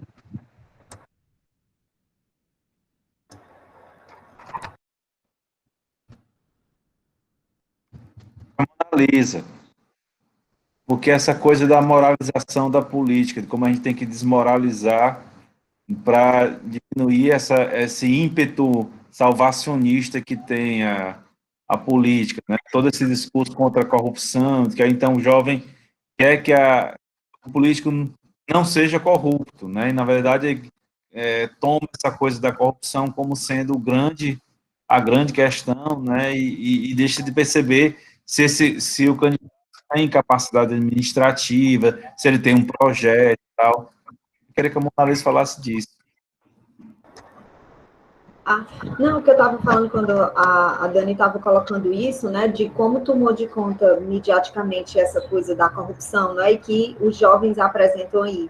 E que eu fiquei pensando, assim, que isso tomou de conta, inclusive, tomou de conta, assim, da mídia, mas, de algum modo, isso estava nos nossos discursos, de certo modo, estava nas nossas teorias, porque, obviamente, as nossas teorias, elas têm uma perspectiva analítica, elas apontam problemas no sistema e tal, mas isso é até uma discussão que a ciência política tem feito muito, e que medida as nossas teorias críticas, elas também incorporam uma certa leitura moralista também da política, né? Assim, a própria discussão do presidencialismo de coalizão, que virou um termo enxotado publicamente, né? O termo centrão, que virou uma categoria acusatória, né? Estou lendo aqui agora um trabalho, estava lendo um trabalho de umas amigas, então, assim, questões e temas que são práticas do campo político e que os cientistas políticos estavam analisando, e nós aqui que somos professores dessa área de humanidades e tudo, que a gente também tenha cuidado com as palavras, né? Assim, a gente tem que ter muito cuidado com a forma como a gente usa as categorias, com a forma como a gente explica a prática política, para que a gente não fique endossando esses usos equivocados que a mídia possa fazer e que outros atores, por exemplo, do judiciário ou de outros espaços possam fazer, porque isso se reverte contra a política, e aí isso tudo redunda nesse imbróglio que nós vamos vendo aí, que só leva à despolitização.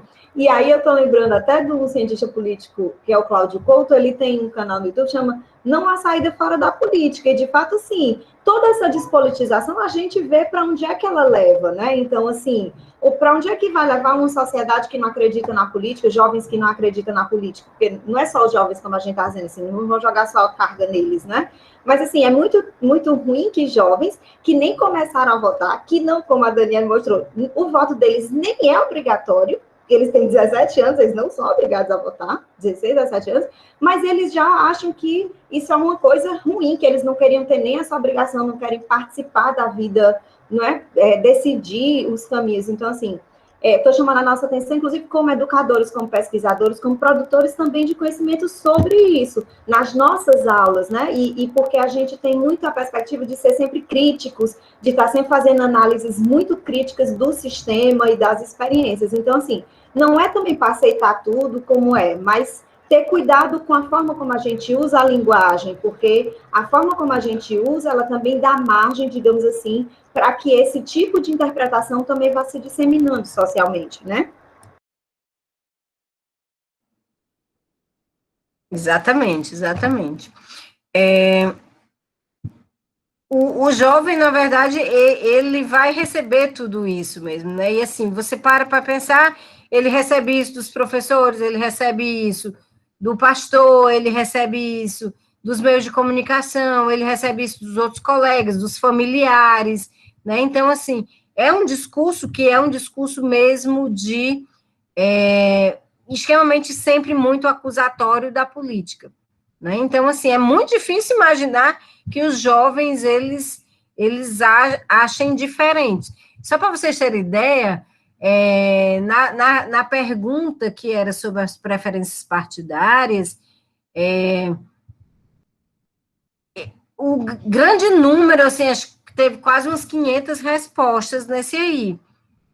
E a grande número de coisas era nenhum presta, sabe? Então, assim, um discurso, assim, muito violento a respeito da política, né? Então, assim, de fato, isso é muito ruim, porque é isso, né? Eles ainda não começaram as experiências, pelo menos de eleger representantes, de acompanhar representantes, até de se decepcionar com representantes. E eles já começam o jogo decepcionado. Então, isso não vai para um lugar bom, né? Então, assim, como a Mona Lisa colocou, né, esse discurso contra a política está posto aí, e a gente está vendo os resultados, né?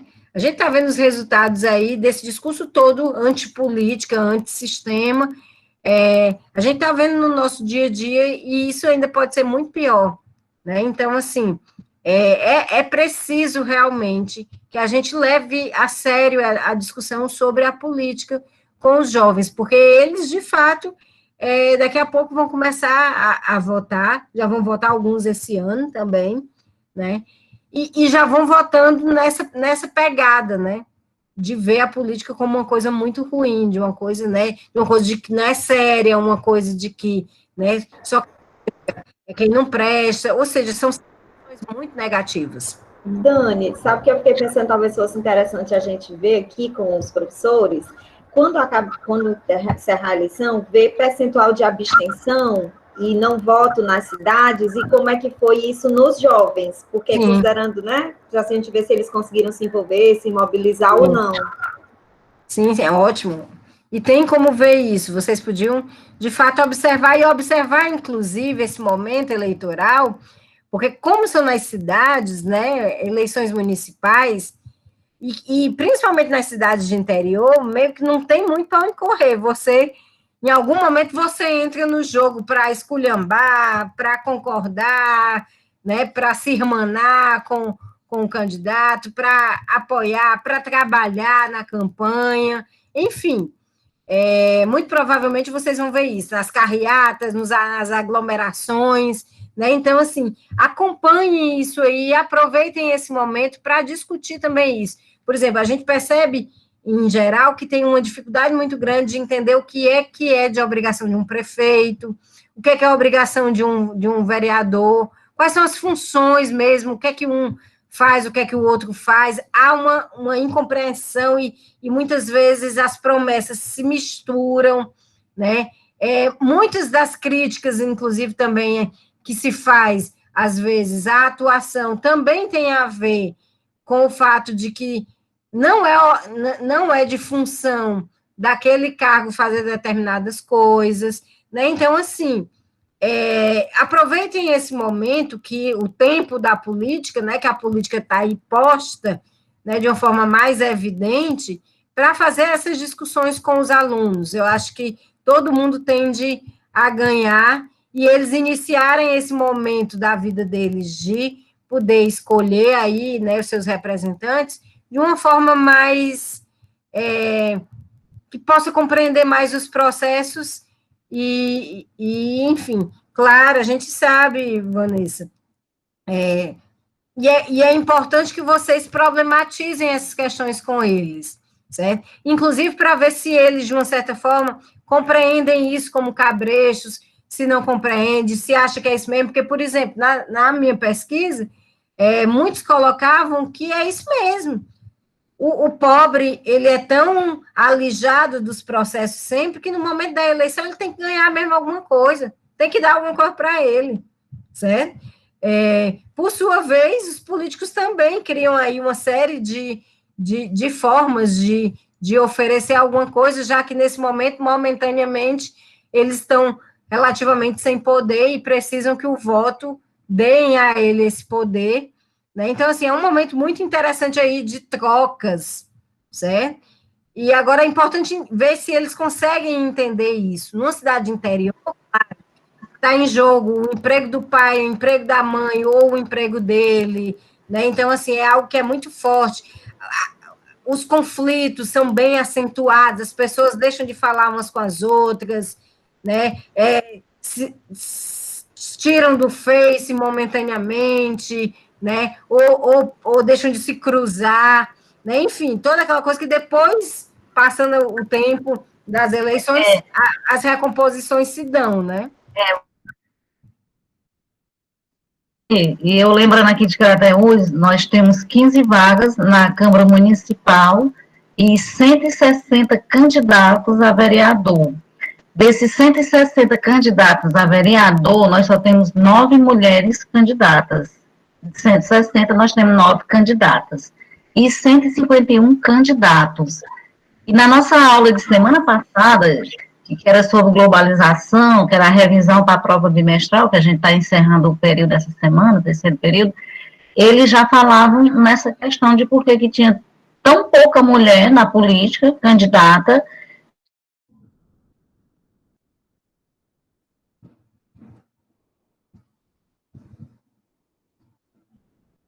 candidatos, a grande maioria está buscando a reeleição já pela terceira vez.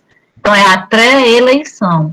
E aí eles questionaram por que eles não ficavam só 2 vezes, que nem presidente, podiam ficar não sei quantas legislaturas, né? E outros questionavam, então tá bom da gente botar as mulheres também, porque geralmente quando as mulheres entram é uma, e fica só 4 anos. Quer dizer, na eleição seguinte ela já não ganha. Ela coloca o nome à disposição, mas ela não é votada. Ela não consegue entrar. Então, já que a gente tem 9, aí eles colocavam, muitos deles até meninos.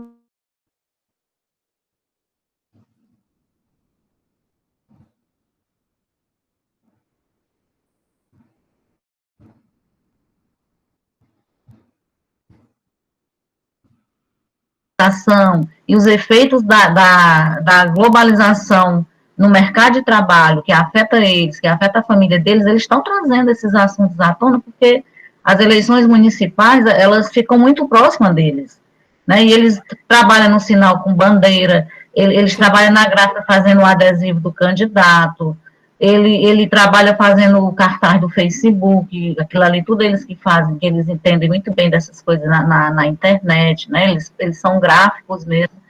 Então, muitos deles até estão dizendo, eu estou entrando atrasado na aula porque eu estava trabalhando, eu estava fazendo ali uma hora extra numa gráfica. Então, esse momento para eles está sendo, eu percebo, principalmente nas aulas de sociologia e nos acompanhamentos de diretor de turma, que está bem efervescente, e que ele já tem essa noção de que o contingente de mulheres candidatas é muito menor, 1000 vezes, do que de homens. E ele já sente essa necessidade de se dar essa confiança à mulher. E por que quando a mulher entra, ela ganha por uma legislatura e ela não é reeleita, mesmo botando o nome à disposição, a população que ainda vive no cabresto, eles colocam esse termo, 3 ou 4 legislaturas, candidatos, e eles colocam, Francisca, brancos, héteros, eles colocam todas essas questões, né? Então, assim, eu acho que é um momento bom, agora, pegando aí esse gancho que vocês colocaram, da gente ver o apurado disso, da gente ver essa preocupação, essa aproximação do jovem com essa eleição, com a política de maneira geral, principalmente essa eleição municipal, que envolve ele diretamente, porque ele trabalha, ele balança a bandeira do candidato, ele vai para a convenção, que aqui em Crateús foi totalmente desrespeitada essa questão do isolamento social, e cada clube era ocupado com uma convenção diferente, com os partidários, e muitos jovens eram pagos para ficar naquele corredor que dá acesso ao clube, balançando aquelas bandeiras. A cidade, os carros estão todos adesivados, né? Cada um com o seu partido. E o PSOL, que é um partido de esquerda em Crateús, ele é um partido de muita luta, né? Então, ele é um partido que ele tem muita simpatia entre os jovens. E nós temos 2 candidatas mulheres, né? Candidatas do PSOL. E elas têm uma força muito grande nessa comunidade de jovens, porque elas são líderes comunitárias de bairro, esses bairros bem periféricos. Então, eu acho que desta vez a gente por esta força juvenil que eles estão defendendo tanto, a mulher na Câmara Municipal, eu acho, assim, a gente conta que pelo menos 2 entrem, né? E assim, vocês podem aproveitar esse momento, por exemplo, inclusive para fazer pesquisa, justamente isso, por exemplo, pedir para fazer um histórico das legislaturas anteriores, para ver, por exemplo, quantas mulheres já tiveram na Câmara. Essa questão, por exemplo, são filhos de alguém, qual é o perfil, por exemplo, dos eleitos ao longo do tempo, né? É de sobrenome, ou são lideranças comunitárias, certo? A reeleição, quem são os reeleitos, né? Como é que se dá isso aí? E refletir também sobre esse momento, dessa festa, de uma certa forma, que são as campanhas eleitorais, porque as campanhas eleitorais são um momento de festa, por exemplo, querendo ou não, ir para a carreata, ir para a convenção, né? Acompanhar o candidato na feira, enfim, em algum evento, mesmo que pequeno, mesmo na pandemia, certo? É um momento de festa, de congraçamento. Por sua vez, as eleições são um momento também de ganhar dinheiro, certo? De trabalhar, mesmo que temporariamente, certo? Então, assim, são coisas que vocês, como professores, podem fazer essa discussão com os alunos, certo? Para eles, inclusive, compreenderem, né, assim, como é que esse fenômeno das campanhas eleitorais, como esse fenômeno, né, de você escolher os seus representantes, né, como é que mexem com a vida da comunidade, né? Por exemplo, fazer a discussão sobre os rachas das famílias, né? Como é que se dá mesmo, né, essa questão das adesões e dos conflitos, dos grupos, quem apoia quem, né, quem trai quem, né, quem passou para o outro lado, são coisas todas que efetivamente toda campanha tem, certo? E que são muito interessantes, porque mostra como é que se dão aí, como é que se dá esse processo todo, que é um processo, de fato, muito interessante sociologicamente. Aproveitando, eu já vou fazer a propaganda do meu livro, que não tem para vender, mas eu já vou fazer a propaganda. O meu livro Jovens na Política, eu falo sobre todas essas questões. Era ainda na época ainda tinha showmício, ainda era na época mais, né, que tinham, né, uma série de outros eventos, mas que é isso aí, do jovem que é sobretudo ele que vai balançar a bandeira, que vai participar das atividades dos candidatos, certo? E é esse momento, eu discuto toda essa questão da política como festa, a política como trabalho, a política como ideologia, as campanhas são tudo isso aí, realmente, certo? É um tempo muito interessante. Jonas está dizendo que adorava showmício. Muitas pessoas, por exemplo, era um momento de você se divertir. Para algumas pessoas era um momento, por exemplo, de ver aquele cantor sertanejo que você queria ver, o cantor do forró que você queria ver, certo? De ir para a festa, né? Das pessoas se arrumarem todos e ir para a festa, ir para todos os candidatos, exatamente, porque, afinal de contas, você aproveitava para ir para, né, era uma série de eventos que durante os 2 meses aconteciam e que mexiam com a vida da cidade. Se usava para namorar, para paquerar, certo? Para curtir, exatamente. Então, as campanhas eleitorais são tudo isso também. E hoje ela está acrescentada de outras questões. Hoje tem uma campanha forte pelas redes sociais, mas também não menos conflituosa, né? As adesões também se mostram por lá, você muda a foto do perfil, você coloca lá o avatar do candidato, você diz que apoia, né? Então, sempre, essa questão dos militantes pagos, sempre, né? Nunca foi uma coisa bem resolvida. Eu discuto isso, né? A minha pesquisa era antes do PT ascender, né? Então, era uma época que a esquerda realmente não tinha dinheiro para pagar os militantes, né? Ela sempre colocava, obviamente, que era ideologicamente, porque os militantes sempre apareciam como pessoas que acreditavam na causa, acreditavam, né, não eram vendidos como os militantes do outro lado, que nem poderiam ser chamados de militantes. O PT entrou, as coisas mudaram bastante, né? Mas essa dimensão ainda do dinheiro, né, como sendo algo que suja as relações, né? Dinheiro e ideologia não se juntam, ou seja, são coisas que ainda continuam muito forte, a cada eleição retoma, né? Bom, alguém quer colocar mais alguma questão?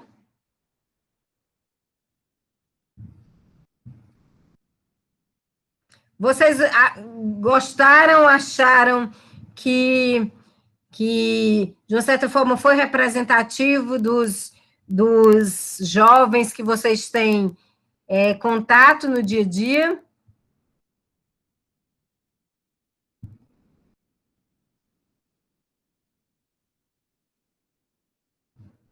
Vão dizendo aí. Bom, como eu disse, eu separei o banco de dados de cada escola, né, que mandou, que tinham alguns dados mesmo para eles, que a gente conseguiu receber.